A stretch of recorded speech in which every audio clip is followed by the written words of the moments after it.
So why are we looking at FAQs on the OES? Why? Because it's changed. There's a lot more there now than there was. And to find out where the FAQs on the OES are now, you go to the top right-hand corner to where your name is, the drop-down arrow next to your name, and it will say profile and then FAQs. If you click on FAQs, okay, it will come up frequently asked questions. Now, why are we looking at this today and why we're going to go through it today?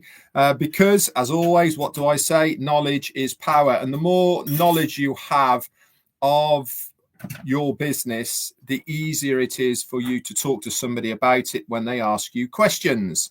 And you will be able to answer with confidence, and it makes you more believable is not the word I want to use, but it makes you more fluid in your answers to these people about your business, because you are up to date and you know more about it. You don't have to say, I don't know, but I'll get back to you, or whatever else it is. So when you first open it, you will see that it looks like there's only 4 or 5 there. Okay. But if you go to the last one that is there, okay, whichever it may be, for some it might be what is the key count in the user behavior dashboard. But whichever is the last one there, if you click on that frequently asked question, okay, and then keep scrolling down, guess what? You will notice that it brings up a whole lot more of different FAQs. I haven't counted all of them, but let's do that. 2, 4, 6.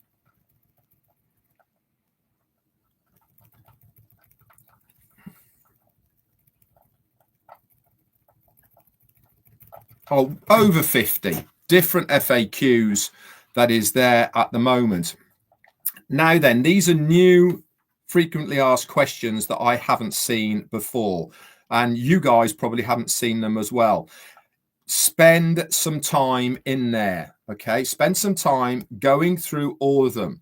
For instance, can I block the IP based on the date? Now, I've never heard of that question at all. And it's yes, you can block an IP based on the date.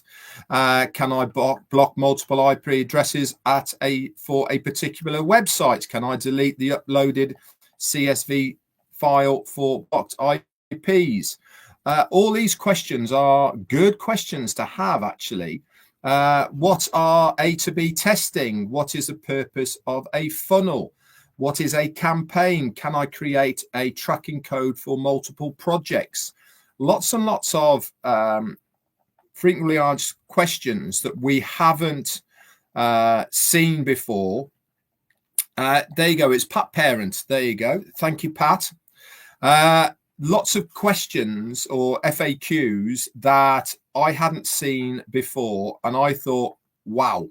And the reason I thought wow was because some of these FAQs are obviously to do with things that we haven't seen or know about. For instance, what is the purpose of a funnel?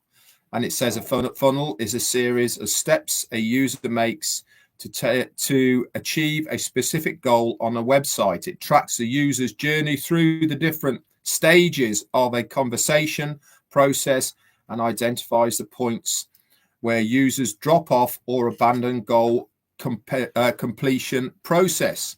Now, you have to ask yourself, why is that FAQ there?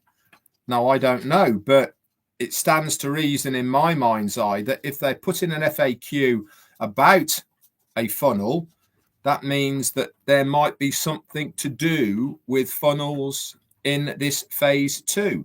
What is A/B testing, for instance? A/B testing is the process that involves comparing 2 different variations of a web page to determine which one performs better in terms of achieving a particular goal. Why is that FAQ there?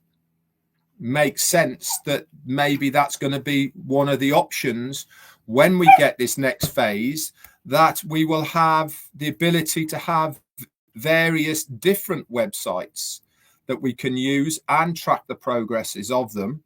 For that, what is a scroll map? I don't know what a scroll map is, do you? According to the FAQs on here, a scroll map is a visual representation of how visitors scroll through a specific section of a website. It shows which parts of a web page can receive the most and least attention from viewers.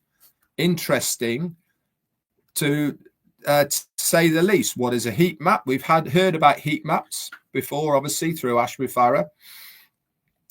Where can we analyze the user's profiling?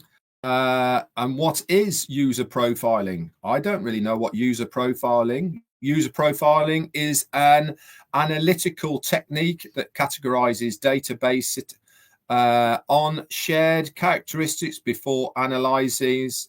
It enables the measurement of actual users' engagement process over time, distinguishing in from growth-related improvements that may falsely, inaccurately increase engagement, All interesting stuff, this is. I really, really do like this FAQs. These, in my opinion, everybody should go through them one by one to learn a little bit more about A, what is there already, and B, what might be coming.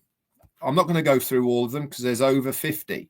And I thought that this, for you guys, whilst we're here, whilst we're looking for something to do, in all honesty, as far as the OES is concerned, it is certainly something that I bet the majority of you didn't even know it was there.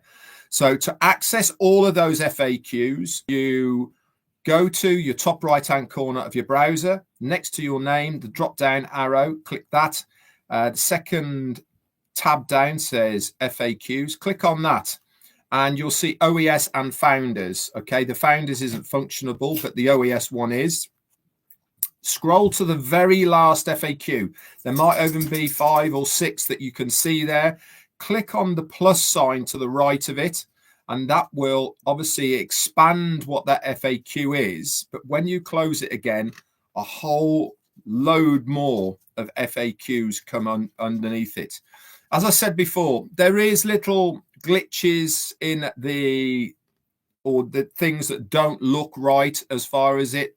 For instance, OnPassive ecosystem is all in one block as opposed to 2 words. Some of the spelling is not quite 100% correct yet, etc. Okay, guys, but obviously when we get the phase 2 and however that is going to be looked at, that's when we'll start looking at any little minor errors that we are seeing within the ecosystem, or whichever system we are going to have as well. There you go. Rafael Saint-Germain is flying. Thank you for listening in on your 3rd leg of the journey, my friend, on his way to Philly. So if you are a follower of Rafael Saint-Germain, you will see that he is heading over to the States at the moment for the festive season. Good on you, my brother. And thank you for tuning in. Now, I hope this information has been of use to you. It certainly was to me, because it got my mind going on, why are those FAQs there? Why are these specific frequently asked questions in our ecosystem? And the logical answer to those is because they are going to have a bearing on what we are going to see in the new ecosystem when we hit that phase 2.